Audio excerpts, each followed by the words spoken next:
Yeah, it's another wonderful evening and morning in most parts of the USA. Oh, it's afternoon in some parts of the USA. And today we are having a wonderful guest. We are having Madam Martha Karua, prolific politician in Kenya, human rights defender, a defender for good governance. So today we are having a wonderful discussion with her. So before I even give you a snippet of what we are going to discuss with Mama Martha Karua, is that she's coming to the US. She really wants to engage the Kenyan diaspora who are living in the US. So hold on, so that she can really tell you exactly why she's coming to the US and why she really wants to engage the diaspora in the good governance and economic recovery or economic dispensation back in Kenya. Thank you very much. So let me welcome Honorable Martha Karua. Honorable Martha Karua, welcome to KDRTV News. Thank you for having me. Yes. And I'm looking forward to an engaging conversation. Thank you so much. So how is Nairobi right now, ma'am? Nairobi is rainy. Yes. And that is destabilizing our network. But otherwise, life is also hard for the ordinary citizen because of what is going on with the leadership. But otherwise, we are fine. Thank you so much. So our first question is Kenya headed in the right direction? And from your own perspective, is what we call broad-based government going to deliver now based on the mixed manifesto of Azimio and Kenya Kwanza? Kenya is not going in the right direction. And the broad-based government is founded on illegality. The reason being that when a party in opposition enters in a coalition or whatever you call it, whether an MOU, then they ought to have a coalition agreement registered with the Office of the Registrar of Political Parties. This is so that there is clarity of who is in government and who is in opposition. There are watchdog committees in Parliament that should be chaired by parties not in government. By failing to regularize their coalition, and by ODM claiming that they are in opposition when they are actually in government, it means they are occupying watchdog committees and therefore reducing or messing the accountability role that those committees should play. Those committees are Public Accounts Committee, there are 3 committees, and Public Investments Committee, which also has 3 committees. And just for the listener to be able to know the awkwardness of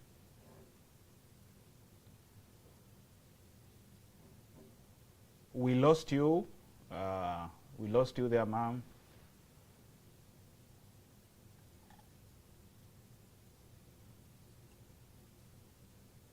We lost you there. Hope the network stabilizes. Then we can continue. Yeah, continue, ma'am. Continue. We lost you for the last, let me say 5 seconds. Go ahead, ma'am. Oh, I'm just saying, imagine an ODM person taking Badi to task for the withdrawal, irregular withdrawal of 1.3 trillion. Imagine an ODM person taking Opio Wandai or Oparanya to task, just to make sure that there is commitment on the watchdog role.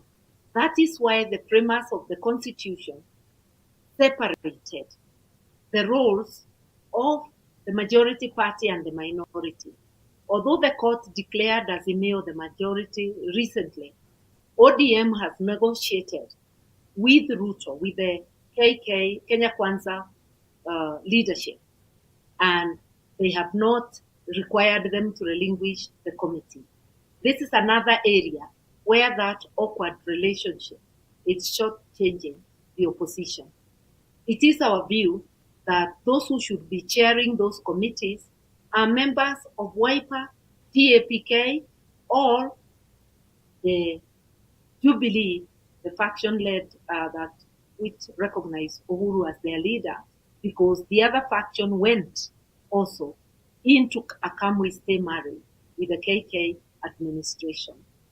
So maybe I could stop there for now. Thank you so much. So, ma'am, you've really tried to elaborate to us a little bit more. So we really want you to expound a little bit more on, is Azimio coalition dead or is still alive, ma'am? It looks like it's dead. We withdrew from the coalition formally, and the registrar certified that we are out of it. That is the People's Liberation Party, previously called NAK Kenya, but we have recently rebranded, and that's now our official name.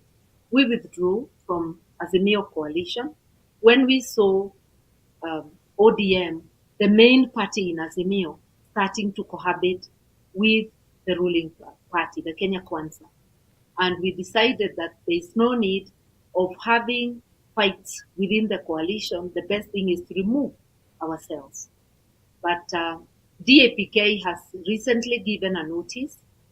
Kalonzo Wiper has not yet given a notice, but practically Azimio is dead, because even from pronouncements, we have gone separate ways with Baba and ODM. They are in government. They have four cabinet secretaries. They are slated to be added more. There is a 50-50 sharing even of principal secretaries and other government positions. That is not the situation, even though Baba continues to deny that they are in government. Right now, he is the envoy of government to try and bring South Sudanese rival parties in government together. It is a role he is likely to play well, but it's also an indication that actually ODM is in government fully. And if you look at the issues that were making us as Azimio go to the streets in 2023, one of them was cost of living. That was the major reason. We were also asking for the servers to be open. Therefore, even for the membership of Azimio who had queries, these issues have not been met. What are the issues of the broad-based government? Now we have more atrocities. We have had killings. Remember the killings of the 2023 Azimio demonstrations. The perpetrators have never been brought to book. There's never been any compensation. Instead, more killings occurred during the Gen Z protests. From then, there has been abductions of our citizens and abductions of foreigners, including Kizza Besigye, whom I represent in the court in Uganda. There's been abductions of Kenyans who turn up dead. There's been abductions of people who get tortured. We have now, NHIF was changed, and we have SHA or SHIF, whatever it is. We are not even able to make the difference between SHA SHIF, which is punishing people. They are forcing people to subscribe, but they are not paying bills. Today I was talking to a person who has a sick person in hospital, and the bill is 600,000. SHA or SHIF, whatever is the name, paid 3,000. 1, 2, 3, 3,000. You're forced to subscribe to the scheme. Your person is in hospital, they paid 3,000. NHIF, even though it had governance issues, was catering for Kenyans in a much better way. Kenyans are dying. Children, the old, people of all walks of life, those who have no means of accessing health services without the support of the National Health Insurance. We have the problem of capitation in our secondary schools. Money is not, and primary, money is not reaching the schools. The term is closing with the schools not having received their capitation, yet students were in school, they were eating. So the schools are choking in debt. We have the issue of the university students. with the court declaring the new model unconstitutional, and the Kenya Kwanza administration refusing to revert to the status quo. They could have paid for the university students using help, which was working. Now the confusion of the court again restoring the new model, which is actually discriminatory. We have so many problems, not just violations of people's rights, not just health. We have just, this is a rogue regime. And I'm very disappointed that Baba has soiled his record by joining a rogue regime. But Baba is trying to tell Kenyans that, he's basically going in there to help. So do you buy that narrative that is going, for him to make changes, you have to be you have to be playing in the field. You're supposed to have like number 7, number 8, so that you can be playing and see if you can score. Let us take his statement in good faith and examine it. Yes. It is during Badi's watch that 1.3 trillion has been irregularly withdrawn. It is under their watch. He has 4 cabinet ministers in CSS, if you like, cabinet secretaries, in government. The abductions have continued. He has come out openly saying abductions should cease. They continue unabated.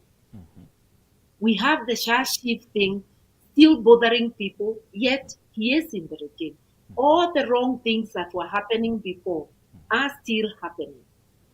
So it's like his voice is not there. The taste of the pudding is in the eating.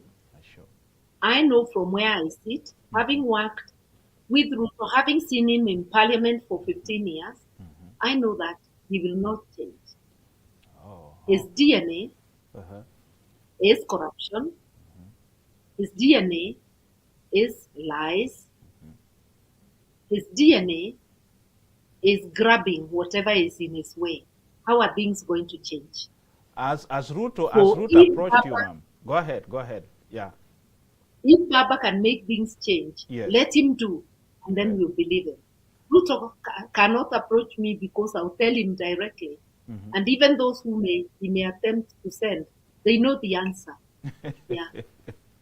Even Mong'are, they are coming so that Ruto is every time he's telling Kenyans that he wants to bring every Kenyan on board. So maybe tomorrow, a few days ago, a couple of days ago, maybe he had sent emissaries to Mama. So what's happening? They all already know the answer, and therefore they don't try what is not possible. I cannot go to a regime that is killing people, its own people. I can't go to a regime that is, again, not just killing by abductions and outright murder like the agencies and the demonstrators during Azimio, but also people outrightly stealing and causing people to suffer, causing people to die, because you have messed up the insurance scheme, and the design of Shashif was never meant to help people. It is now out in the open through the Auditor General that the money goes to a private account, which is even out of the country. No wonder there are no funds to pay when people are sick. Look, Adani deal was cancelled at the airport, but the Adani deal inside Shashif was never cancelled.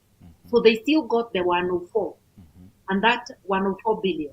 And that one has people who are inside his government, and some are advisors.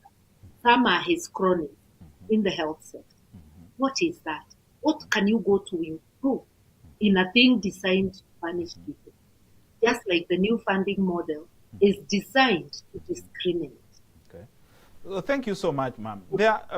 Even the agencies tried to bring forward most of their grievances, which were not accommodated by President Ruto.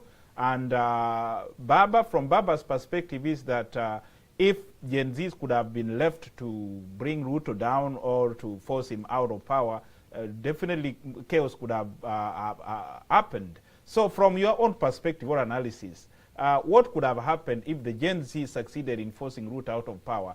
Do you believe that there could have been chaos? And if not, what could have happened? from a constitutional analysis, as a constitutional lawyer? The Constitution allows, or rather vests sovereignty in the people. Yes. The people of Kenya, a majority, a supermajority, do not want Ruto to go on. So the Gen Z's call for Ruto must go were very, very legitimate. Those calls are getting louder today. And if Ruto's rogue government was to fall, there are several ways of it falling. Being driven out by the demonstrators, Bangladesh style, or him having a Damascus moment and saying, I resign because people do not want me. The constitutional process will follow. We would expect if the regime fell, if he was chased out of town by the demonstrators, Yame would still stay at the barracks. And through the power of the people, an interim government would come in. Because definitely, the people have no faith even in parliament. So this is not where a president dies or something happens and then the speaker takes over. A situation where people had no faith even in parliament. You cannot expect that after people come forward and drive a regime out of town, the normal process would take over. People power. And the Gen Z was speaking to everybody, loud and clear, without us seeing them, through the power of social media. I have not experienced a situation like that, but I know in Bangladesh, when they tried to bring a person, the army tried to suggest a person of their liking to take over. The demonstrators refused. There was no referendum held, but they shouted and they were heard that they wanted unity. Okay. Him of, what is it called, the banking, the Grameen banking. Yes. Okay. And that's what happened. So I would have expected that the Gen Z would still speak loud and clear, even when you can't see who is telling you, and they would have been able to say what leadership they did, even in an interim condition, because at that time there was no IBC, there still is none. It would have been possible. Nothing can be worse than this rogue Ruto regime, which has no respect for the constitution or the laws made under. Thank you so much, ma'am. You have a lot to tell Kenyans, and right now, let me now ask you this question here. Why are you planning to visit the U.S., and which areas of cooperation do you want to engage the Kenyan diaspora? And are you seeking their support for a possible 2027 presidential contest, or are you going to be a candidate in 2027?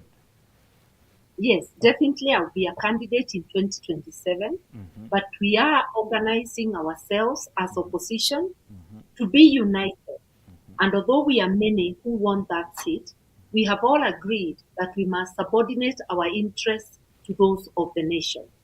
So we are developing a framework that will enable us at an appropriate time to select a single candidate. And I have said that if I'm not selected, I will support whoever is selected.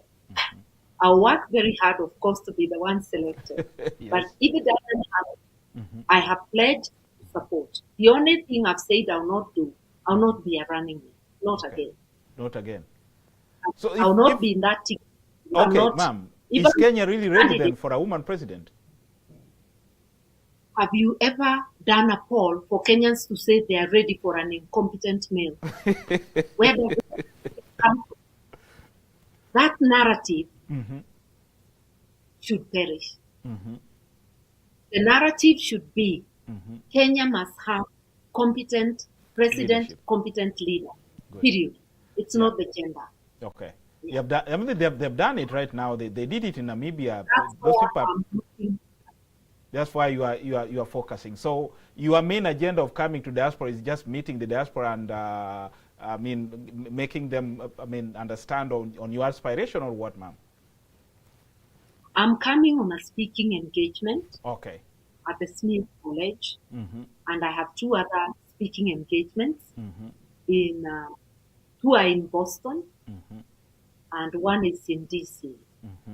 And because I'm there, once you come to the US, where there's so many Kenyan diaspora, Yes. I'll try in those places to meet with the Kenyans who will be available, subject to, there being organization to support it. But I will come on a proper campaign tour at a different time. But wherever you meet Kenyans, we must speak all issues. Sure. Issues of whether I'm running, issues of how Kenya is faring, issues of what we think can be the change if given a chance. So I must work with all those issues. Thank you so much. Ma'am, we have had so many leaders come to the US, leaders go to Britain, and where most Kenyans live, especially expatriates.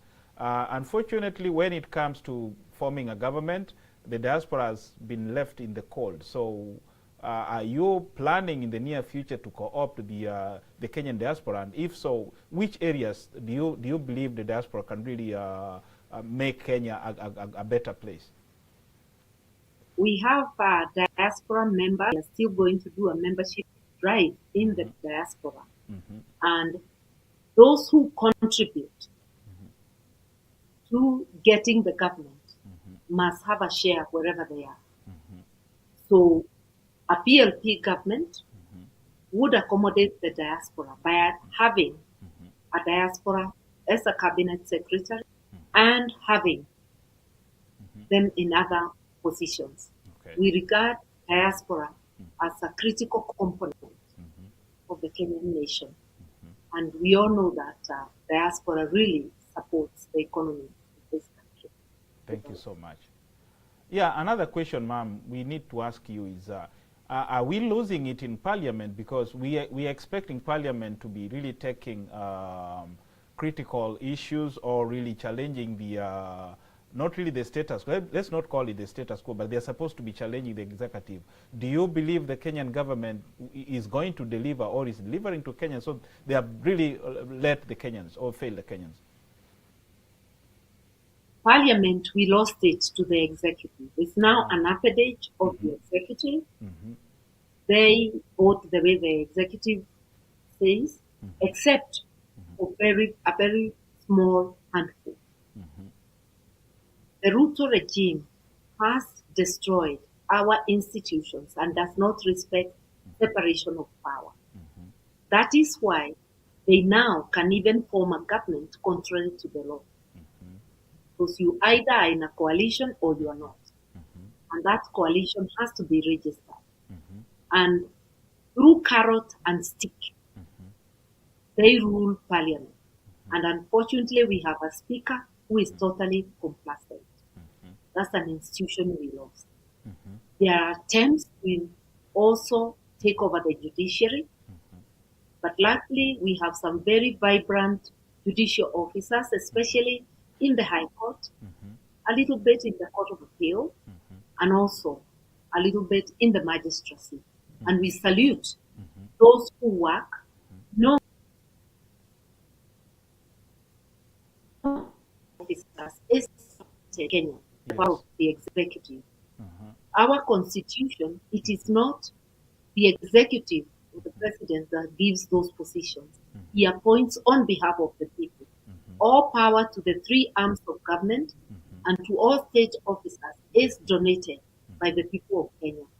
So it will do well, and it does well when some officers stand up and show that in their minds and in their hearts, they do what is in the best interest of Kenyans. And we try to remind parliamentarians they were elected by the electorate. Their power comes from the electorate, not from the executive. But because a majority have become tenderpreneurs and are waiting for tenders, competing with the ordinary Kenyan for tenders, they even have no time for Parliament because they're chasing. And that is also the same in the county assembly. We've actually lost it. We need a total reboot. Thank God that we have a constitution that is our operational manual. We will not need much more than it, the will to serve Kenyans and good people in office to get going. Thank you so much. Ma'am, you've given credit to the Magistrates Court, to the High Court. I've not heard you speak of the Court of Appeal or the Supreme Court. So are you not giving them credit? I said Court of Appeal. Yes. I left it at the Court of Appeal. Okay. I will not go far.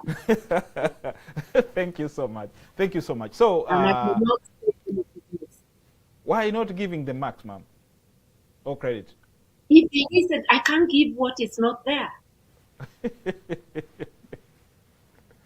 Oh. Actually, they have sometimes served to water down the good decisions coming from the Court of Appeal.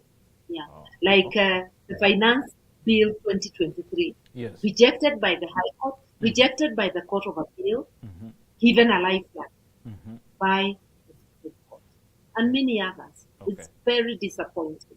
Yeah. Or is it because on the way they gave the verdict of the 2022 elections?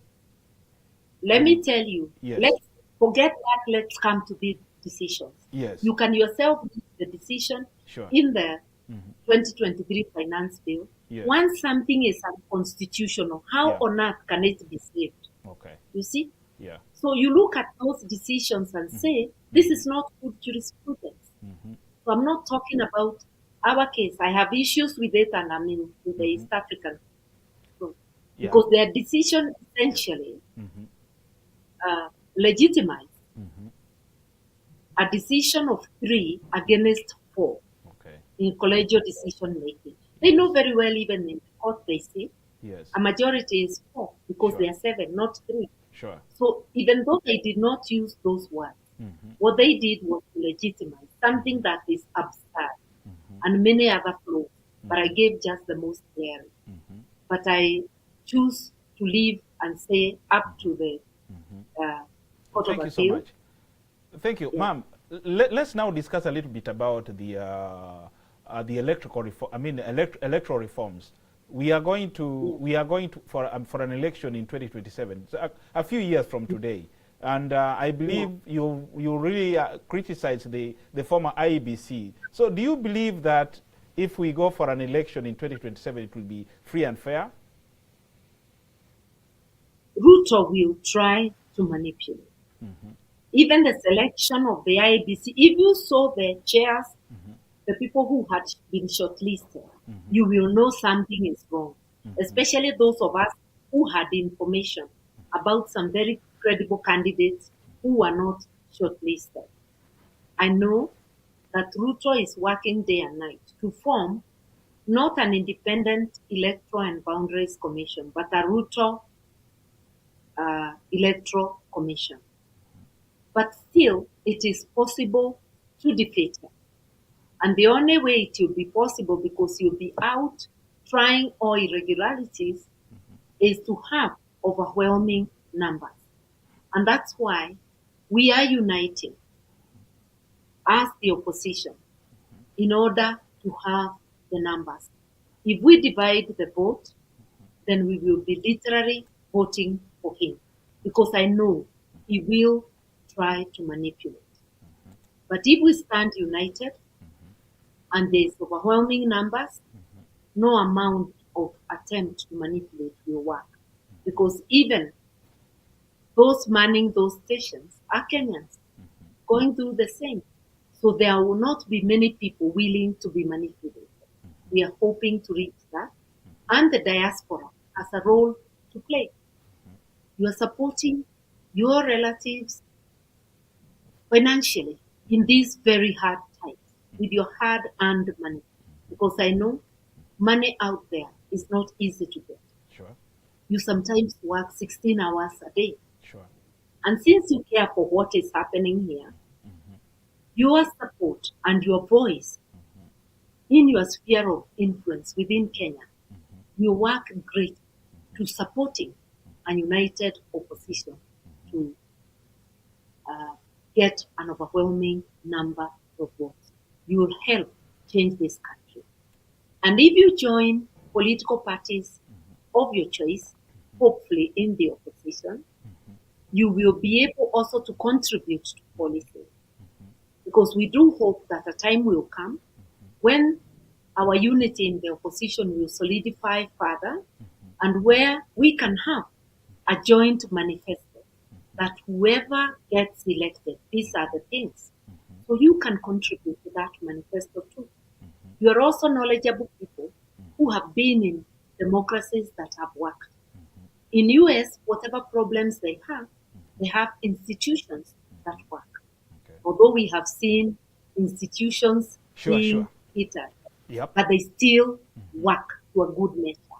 That's true. So we think that you actually do possess experience and knowledge that could help us build a solid foundation, which will help us use our operational manual, the Constitution, and put this country on its feet once again.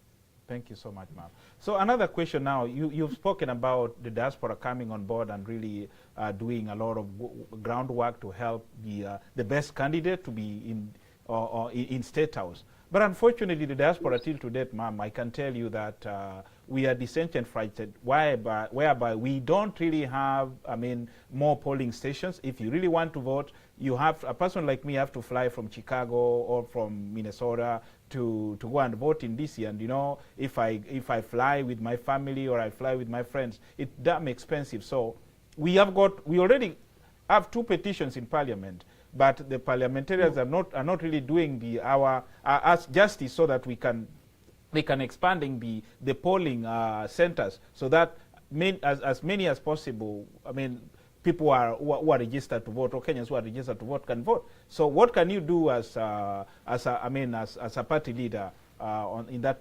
particular perspective? PLP does not have members of Parliament. We cannot be able to directly help, but there are other ways. Because we are working with the other parties, like Kalonzo's wiper, PAPK. Yes. This is a message we are going to convey about the 2 petitions. And for them, and we're also working with disgruntled members of the KK regime who are affiliated to the second deputy president, We will do our best to convey this so something is done about it. Thank you so much. And it would be good to have increased polling stations, which will make it possible for diaspora to vote without having to leave their jobs for a couple of days or go to great expense. But you have more than your vote. You have your sphere of influence, you have your family, you have your friends. We want more than your single vote. That is true. Thank you so much. We'll definitely be doing that one. We've been trying to marshal our people to vote, but unfortunately, very few of us managed to go to vote at Washington, D.C., Los Angeles, and in New York. So that is the problem we got here. And thank you for hearing and then planning, deciding to take a step forward and then tell your colleagues that, okay, there are these 2 petitions in Parliament, this and this needs actually to be done. Thank you very much, ma'am. So another question go ahead. I wanted to add just something small. Yes. That diaspora, just like Kenyans, quite a huge chunk was deceived last time to vote for the KK regime. I am just urging, as people who have stepped out and seen how democracy works, let us try to get our people to vote on issues, not on transactional politics. That money people got, and it's not everybody who gets just a few. It's not helping them today in their hour of need. We may not be able to tell people not to take money because they're hungry and desperate. But to urge them to vote with their heads, not their stomach. And to also say, the only way you can know a person is by looking at their CV. If it's people like me and the others who have been in a position, hold us to account on what we did during our tenure. Just like when you employ a driver, you look at their license and you look at whether they have any endorsements for wrongdoing. So you need to look at the CV. But 2022, people knew that Ruto was synonymous with corruption. They knew of his other deeds, but they still closed their eyes and went ahead and voted. And it was not just for Ruto. Parliament has very many people with economic crime cases and other serious crime, as well as some of the counties have appealed. Sure. So we closed. If we really want it, we have to have a conversation with ourselves. Okay. What do we really want? Sure. Thank you so much, ma'am. Because of time, we are going to add a few questions because of time. Many people really want you to answer more questions, but we'll bring you on board another day. But for today, let's now also ask you a few more questions about what you've said about the mountain. Why is the mountain all of a sudden now completely hostile to William Ruto? I think it's not all of a sudden. It has been gradual. You know, he's in his craft. It's been gradual.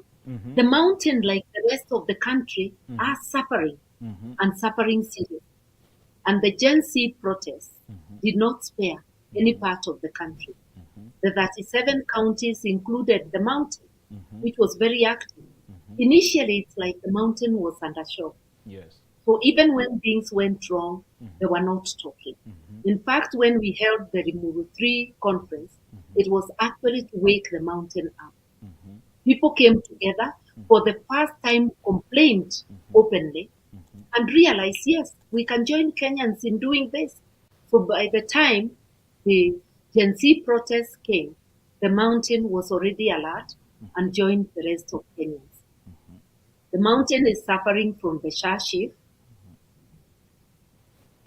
Its people have been abducted, killed. The mountain, like all other parts of Kenya, is not happy that our money is being outrightly stolen or corruptly taken when people are suffering. The mountain is a part of Kenya. They are up in arms just like the rest of Kenya. To put the last nail in the coffin, the few who could have been supporting were aggrieved by the manner in which the second deputy president was impeached, a kangaroo marathon trial through the parliament, which became a rubber stamp. If you checked, people from all over the country were so vocal about it and were unhappy with the manner the whole thing was conducted. And Kenyans coined Kufa Makanga, Kufa Dereva. Yes. Because they were saying, who is the pilot of this ship? It's William Ruto. So if something is wrong, then let both go, not one. And that was countrywide. Okay. So the mountain is a part of Kenya and is suffering just like the rest of Kenya. Thank you. Ma'am, you passionately also talked about, right now, let me just put it plain and, broad, that when the mountain is supporting a particular candidate and the lake is supporting a particular candidate, you know, they move in the opposite direction. But you candidly, I watched a couple of interviews whereby you told people that there's been some, let me not call it a disease, but there's some misinformation about Raila Odinga. Like last time, he actually managed to get like only 1 million votes, and you are there. Not 1 million vote is not few votes. Yeah, I can say that way. But you are from the mountain. But still, people perceive the mountain. To Raila Odinga as somebody. It's not really like a native. It's just like an alien. What's really happening, ma'am? What can be done to ensure that when the mountain and the lake can also move in one particular direction? Let's first acknowledge that for the first time, Raila got sizable votes. Votes close to those the entire Ukambani gave him. It has not happened before. So let's first celebrate that. But then recognize also that I became a running mate 2.5 months to the elections. And I personally faced serious hostility the first 5 days. I entered the mountain to campaign. I braved it and it wore off, and we were then able to campaign in the mountain. 2.5 months is late. It is a miracle that we could change people to come to that. It is also noteworthy that most members of parliament, even those who belonged to Azimio and who are candidates, were shy of entering. They wanted to only enter when I'm going, yet I'm campaigning the whole country. When we are not there, they were not there, even when we opened up the mountain. So it's difficult, but we performed that miracle. But I therefore believe, although there was a lot of propaganda against Raila, not by the mountain, but by the Ruto machine, people had believed it, and there was also propaganda and annoyance against Uhuru for the things that were going wrong in his regime, but which now also attached Uhuru is having the last laugh, can we say like that?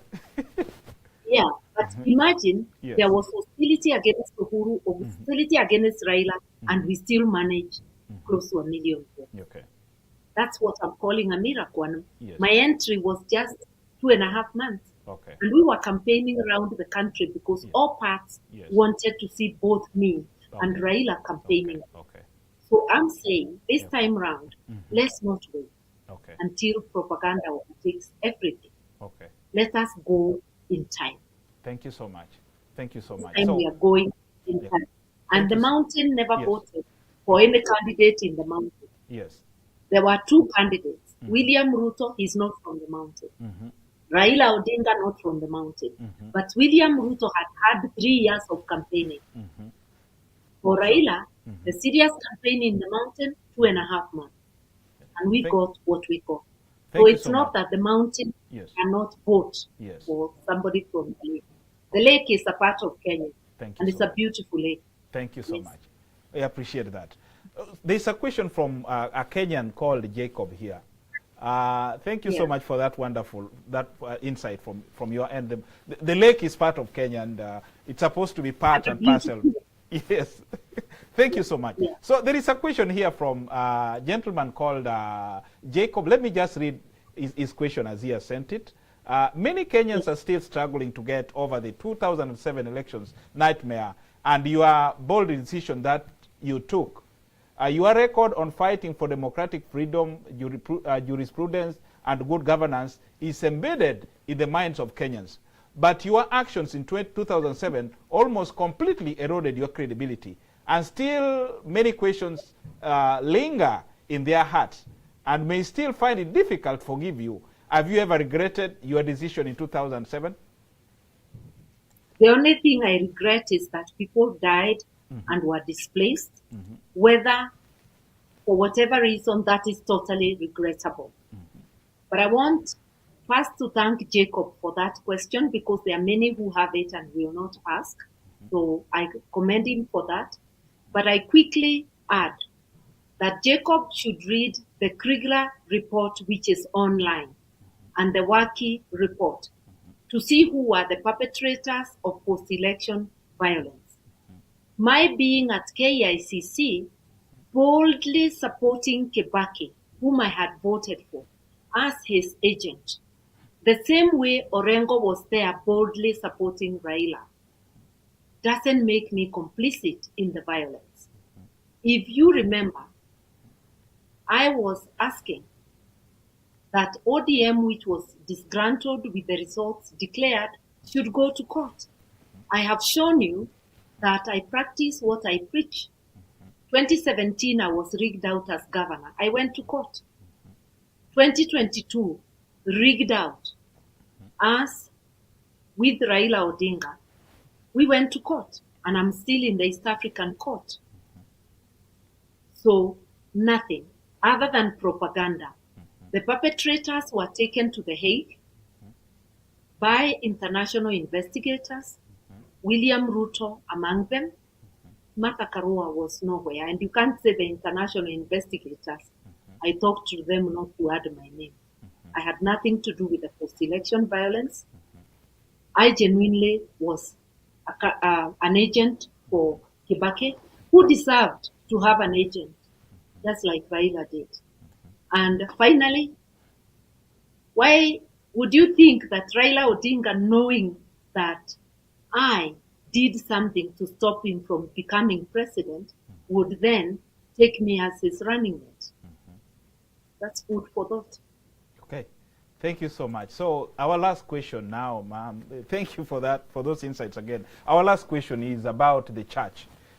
Is the church suddenly realizing that they made a huge mistake in supporting Ruto and now refusing his donated money or his donations? I think we all need a second chance. Quite a majority of the clergy did support Ruto. But as of the whole church, I do not know. But for those who made that mistake, they are just like other Kenyans who made the mistake. And when they come together and say that accepting these huge donations and announcing them is actually fueling corruption in Kenya, because where would Ruto get 100 million to donate to one church and the next day he donates 20 million elsewhere? Because he gave that church 20 million and said he will donate another 100. You know, we commend the church, and if they have realized that what was happening was wrong, it's never late to do the right thing. And I do hope and pray that the clergy remain strong. I know a few will still accept the money. Thank you. But when the mainstream churches, like the Catholic Church, the ACK, stand firm, others will follow suit. Thank you so much. So, ma'am, for your closing remark, now you are speaking to Kenyans. Maybe there is something I've actually left out there you really wanted to tell Kenyans. So this is your chance in having a closing remark as we wind up on the interview. Go ahead, ma'am.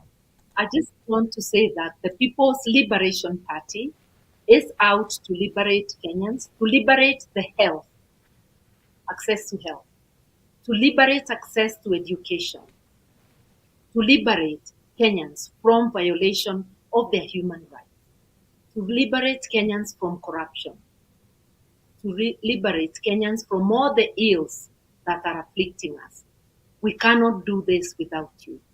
Come join us. Help us with your ideas. Help us with your money. Help us in whatever way you can, because you, as a Kenyan, are the greatest resource this country has. Even if we have all the money, without human resource, or any other resource amounts to nothing. We are relying on you and with other Kenyans to join the liberation movement. And that is why we are holding hands as a united opposition, because we know that the battle ahead of us cannot be won by one or two people, but by all of us, a majority of us together. Even during the Moi era, the Kanu era, 202, NAC, National Rainbow Coalition, was able to liberate Kenya because a majority of Kenyans held hands together. This is such a time. Let us not watch as our country is destroyed. And I assure you, in our unity of purpose, we have agreed that we will be guided by the Constitution of Kenya and that our values will be the values in Article 10 of the Constitution, national values and principles of governance. It doesn't matter where one was before, but from the time we come to the Unity Forum, we must embrace the values in the Constitution. I look forward to more conversations with you. I look forward to working with you to liberate our motherland. Thank you. Thank you so much, Mama. Till next time, may God bless you as you come to the U.S. Those who will manage to shake your hand, from my end, from my technical team and the managers who made it possible for you to appear live on KDRTV. We also thank your communication director, Madam Wanja, for making it possible for you to be live. May God bless you. Till next time, Madam. Asante sana, and I should emphasize I'll be in Massachusetts, yes, in DC, yes, and in Atlanta. Thank you. God bless and thank you. Can you put the date, please? Can you put the date? I'll arrive in Massachusetts on the 2nd. Yes. And I'll stay there up to the 7th. Yes. I'll be in DC 8 to 11. No, to 10. 8 to 10. And then I'll head off to Atlanta, from where I'll board for Nairobi on the 14th. Thank you so much. Thank you so much, and may God continue blessing you, fighting for Kenyans, good governance, and ensuring that at least Kenyans have a smile in their face when they always see you. Thank you, Mama. Till next time. Bless you, and thank you for having me. Welcome. Thanks.